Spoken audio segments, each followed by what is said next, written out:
Ladies and gentlemen, my name is Alex Navarro.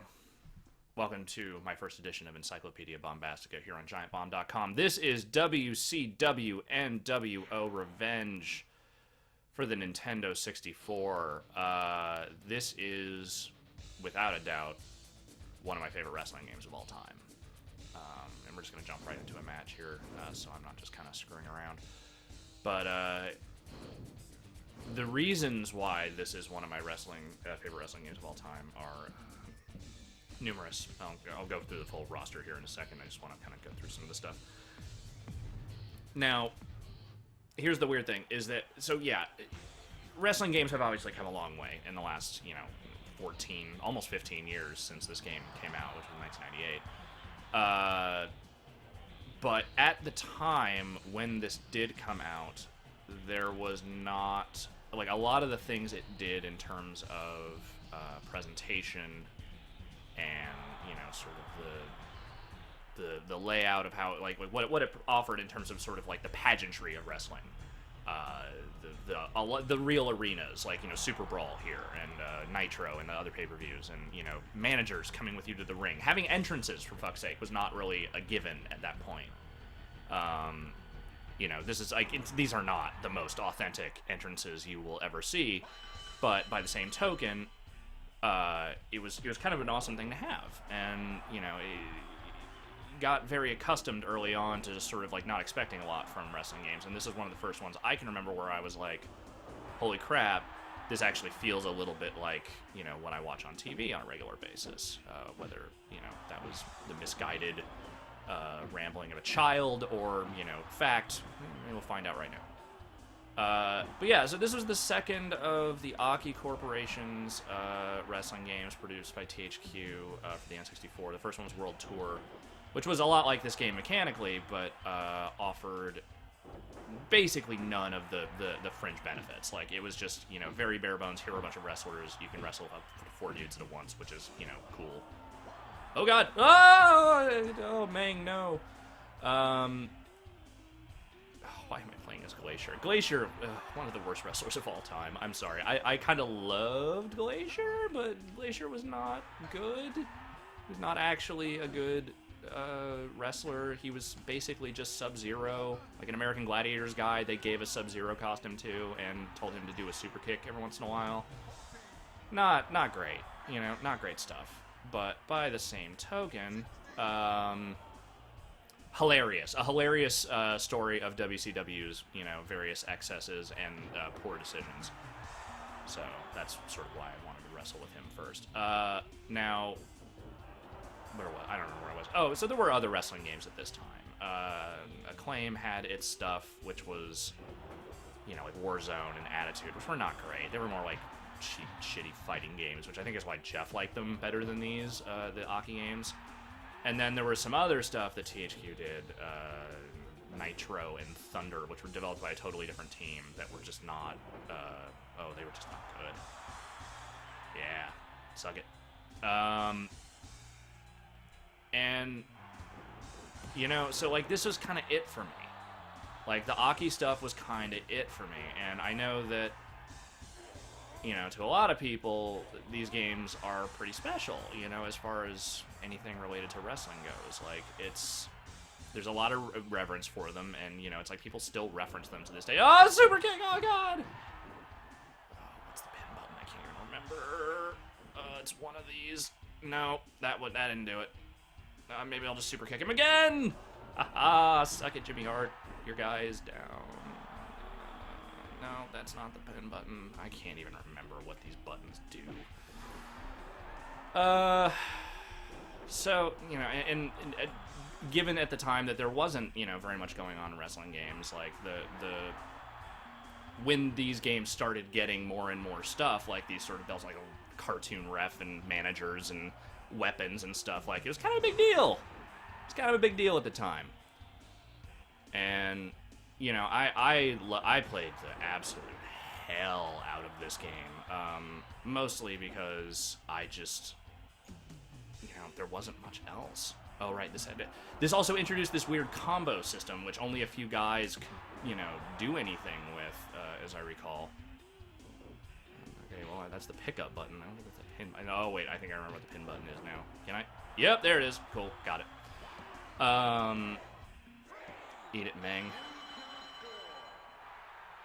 Not the greatest match I've ever wrestled, but you know, it'll do for now. And I mean, again, since it didn't really have any of the storyline stuff of the time, or you know, maybe some of the more elaborate creation features that we've come to expect, there wasn't a lot you could do in this game, really, other than just play with your friends. You know, it was a really, like a lot of other N64 games, it was a great 4-player game. And I definitely spent way too much time playing that game with my friends over the various years.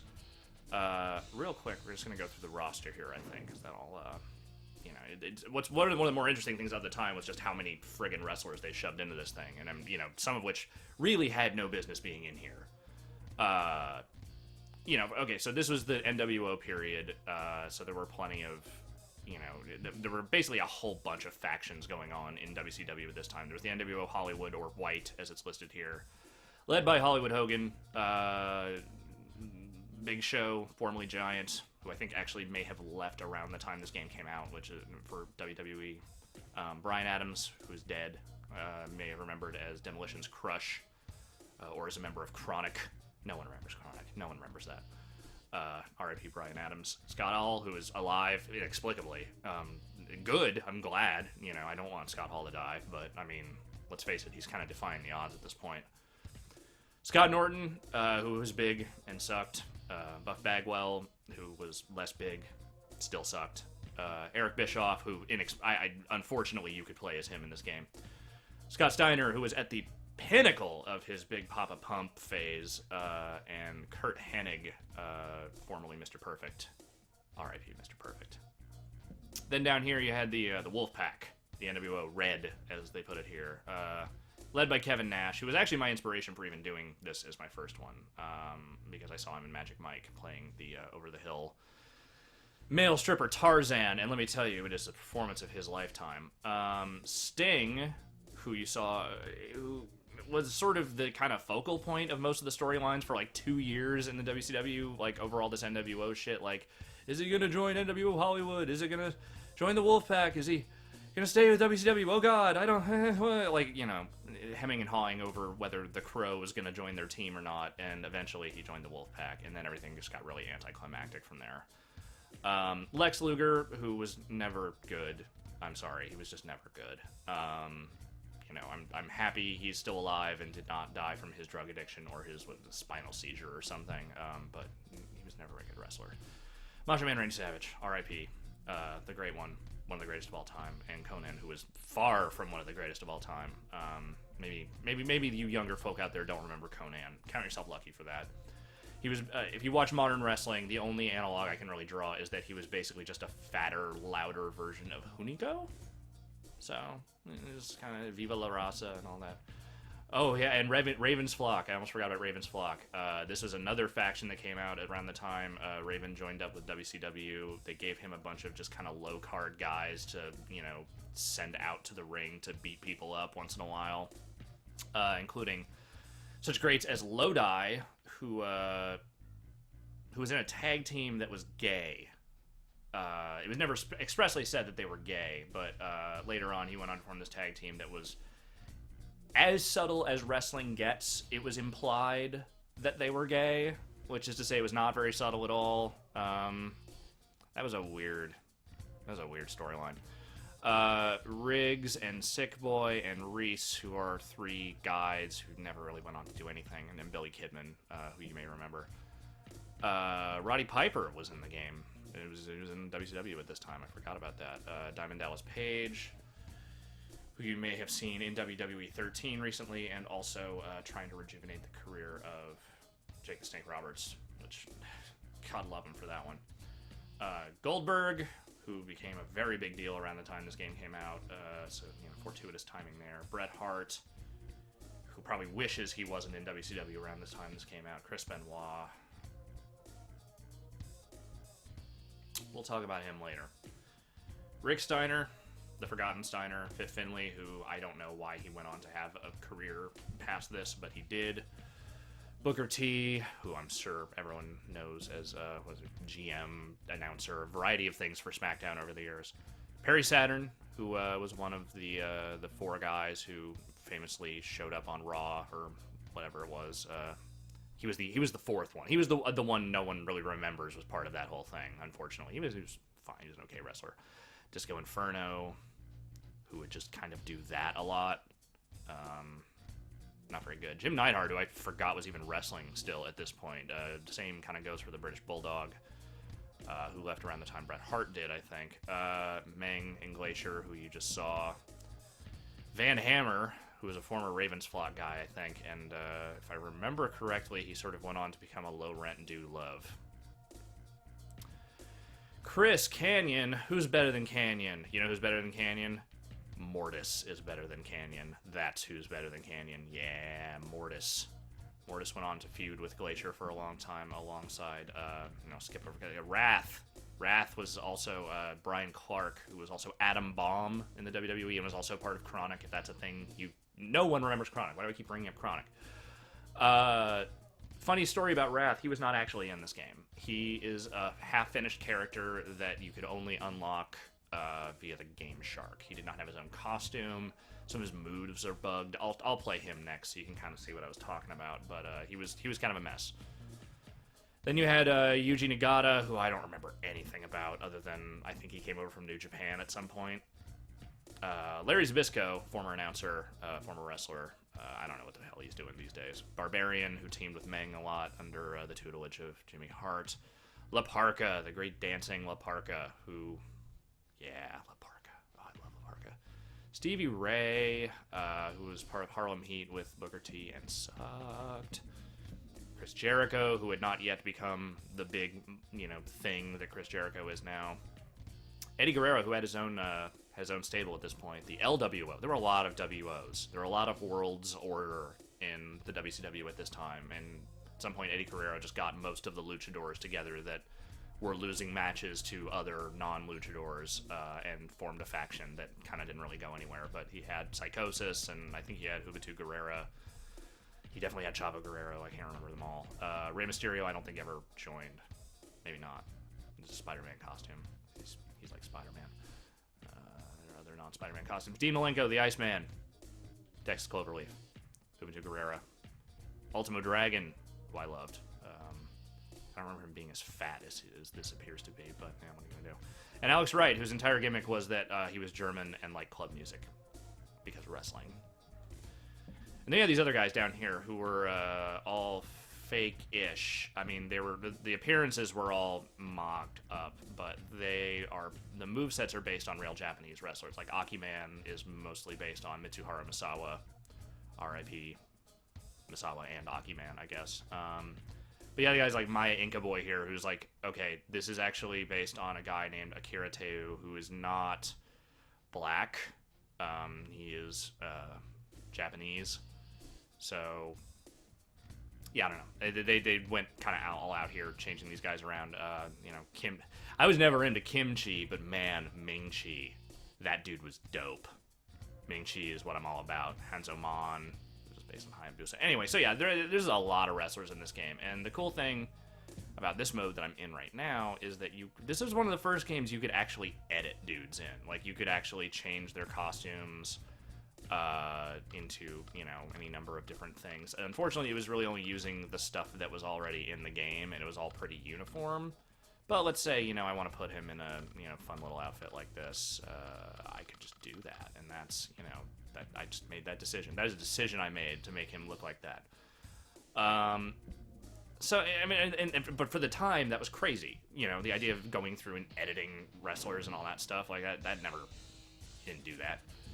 So, I mean, honestly, that's kind of it. There was this championship mode where you could go through and you would play a bunch of matches against dudes and you could win the different titles and stuff. But there's no story or anything to it because they just hadn't gotten to that point. So I was, play on there a couple of matches or something. Let's try a tag team match. Those are always really long and annoying. You gotta bash at the beach. Oh, who should we bring out? Well, let's have a little nWo battle. Why don't we? Because that was kind of a big deal for the day. We will have Kevin Nash. Oh, let's just say Sting, and let's get some of these dudes out there. Like the big hitters, like Scott Norton and Buff Bagwell. Totally, this is gonna be great. This is gonna be really great. So you can see they're coming out together. It was like, this is the stuff we take for granted now. Like, this is the stuff, we go and we look at the Ukes games, and as the SmackDown versus Raw and the whatever the numbered things they're doing now are, and it's like, you take for granted the fact that you have this really robust character creator, and you have all this, like, kind of insane technology surrounding all this stuff. And, back in the 90s, when everyone really loved this stuff, the games were not nearly as elaborate. And this was when that started to change. Which is why I always kind of lamented the fact that, Aki never really went on to do more with wrestling than the N64. Like, they did those Ultimate Muscle games at some point, and they did at least the first Def Jam game. I think their engine was used for the second one. But after that, it was just kind of the end of wrestling for them. Like, THQ did not pick them up for the next generation, and that was kind of the end of that. Ooh, test of strength. Can I beat... Oh, God, Scott Norton. He's a very large man. Can I beat him? I probably... Actually... Yeah, I won. And they also made a couple of really amazing Japanese-only games in the Virtual Pro Wrestling series, which, if you haven't played any of those, you're probably not going to be able to through, legal means, but I recommend trying to find them at some point. Virtual Pro Wrestling 2 is one I will definitely cover through this feature at some point, because that is, in my opinion, still kind of like the best wrestling game of all time. And I don't use that term lightly. This guy's kicking my ass at the moment. It has been a really long time since I've played this game. Like, I remember getting it for Christmas when I was 98, so it was probably like 17 or something. And,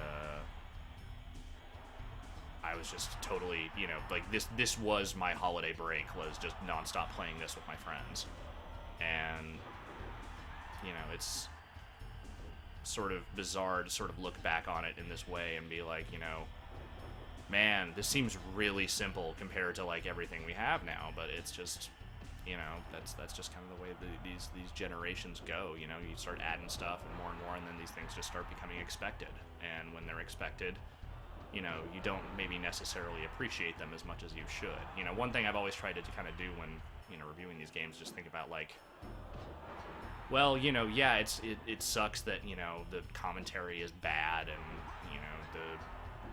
sometimes these storyline things they do are just not worth anyone's time whatsoever, but by the same token, there were tons of these games that I loved that didn't have any of that stuff, like, just didn't even try it. And I sort of can't blame them for not trying it, because there wasn't the technology at the time.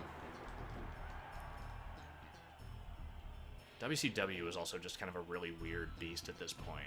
It's like the Monday Night Wars were kind of raging, and I was more of a WCW guy during this time. Like, I didn't really watch WWF very much, mostly because I just, I kind of fell out of love with the characters, and the Attitude Era stuff just didn't really grab me until, the NWO stuff started to kind of really fall apart, which it did. It fell apart in spectacular fashion. WCW in general, it fell apart in just spectacular fashion. There's a book out there, The Rise and Fall of WCW, it was written by the dude who does, I believe, Wrestle Crap. And it's a good read. It's not the most well-written book I've ever read, but it definitely covers a lot of the interesting bases of why that company sort of fell apart the way it did. And, I sort of am someone who, like, I went back and I watched that NWO Blu-ray or whatever that they put out recently, and, it was, I'm not gonna get this pin, am I? Nope, of course not. I am gonna totally try and powerbomb him one more time. Yup. Oh, and he helped me in everything. Oh, that's awesome. Let's wait for this dude to try and get out of the ring. Oh, I knocked him out. I forgot you could knock people out in this game.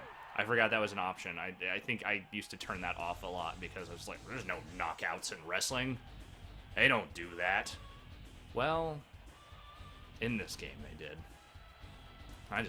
Scott Norton, you got knocked the fuck out. What I always loved about this series, more and more, like of all the Aki games, was just the controls. I mean, it was always about the controls with these games. The grappling engine was really simple. It was just weak and strong grapples. Hold down the button to do a strong grapple, and then press up or down, or no button at all on the directional pad, and you would do a different move. And that was kind of, it was a nice simplicity that made sense in that console generation. And, one thing I always have never completely agreed with when it came to other wrestling fans was that there should be, they should just remake these games now. And it just doesn't work. It wouldn't work because it's too simple.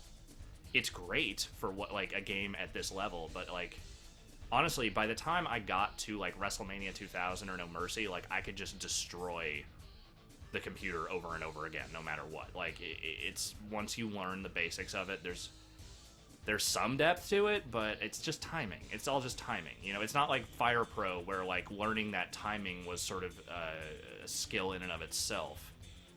And it's not like WWE 13 is that much more complicated. It just has more controls and more shit you can do. But I don't think you can just go back to this kind of wrestling game and have it still be, feel worthwhile or relevant, unless you add a lot to it. So it's never going to be that same game. It's never going to be No Mercy again. Let's go through one more match here if we can. This... What haven't I done? I don't think I've done Nitro yet. I'll bust out Wrath here real quick so you can see kind of how broken he is. So yeah, I inputted a Game Shark code to add him to the game, and he is not completely finished by any stretch. But let's beat up Disco Inferno for a while. That seems like fun.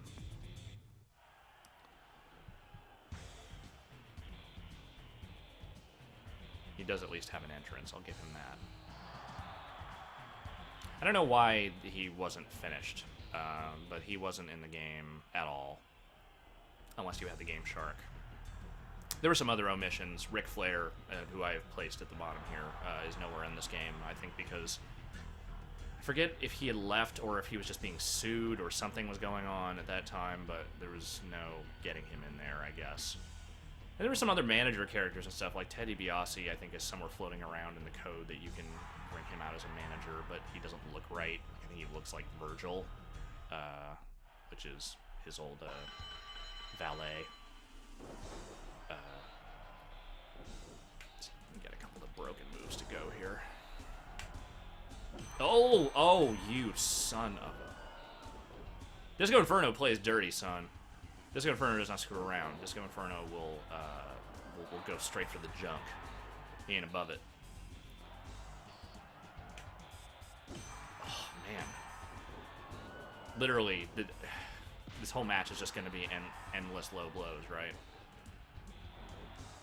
I also never really loved the reversal timing in these games. That was something I always had a weirdly hard time with, even though it really wasn't that hard. I just was not very good at it for some reason. That could probably be said of a lot of things about me. We're just not going to go there right now. One of these moves to go. Okay, yeah, this is one of his busted moves. He just keeps going like this for a while, and then... Even if you don't run into a turnbuckle, at some point he will just drop him anywhere. Okay, and this is his other one. Which, okay, what? Just, whoa! That went from a full-on Boston Crab to a weird reversed half crab thing that did not look right at all. Get up on the top rope. Yep, there we go. Oh... Yeah, Brian Clark never really was much of a jumper, was he? I don't know much about him, honestly, other than Adam Bomb. That's kind of where I peaked in the Brian Clark days. Let's see if I can get a better shot at it. Oh, yep, see, there's that weirdness. That didn't look right. That's not how it's supposed to look.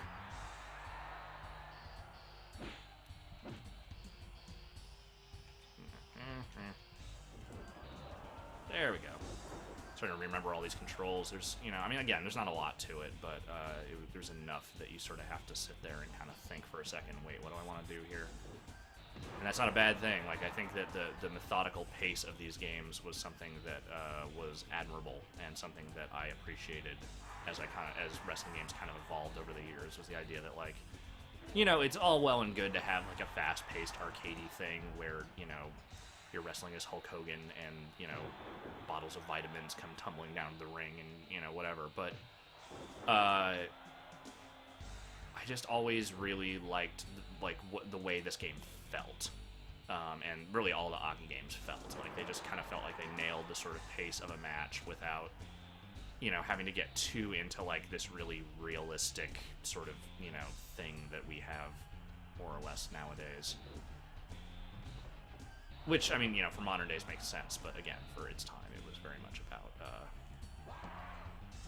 the pace of these games. It's hard to wrestle and talk, sorry. I am enjoying beating up Disco Inferno quite a lot, though, I must say. Oh, yeah, there we go. There's that running. What? What? Well, I forgot about this part where dudes would sometimes just kind of show up.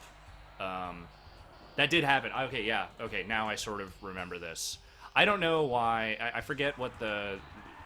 I think there was just like an interference option you could turn on or off, which maybe I didn't do. But Sting just showed up. Sting is fighting me for some reason.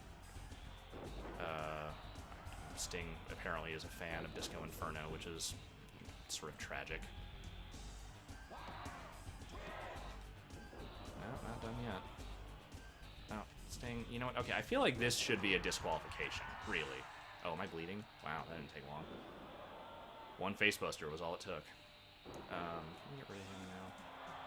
No, I'm not bleeding.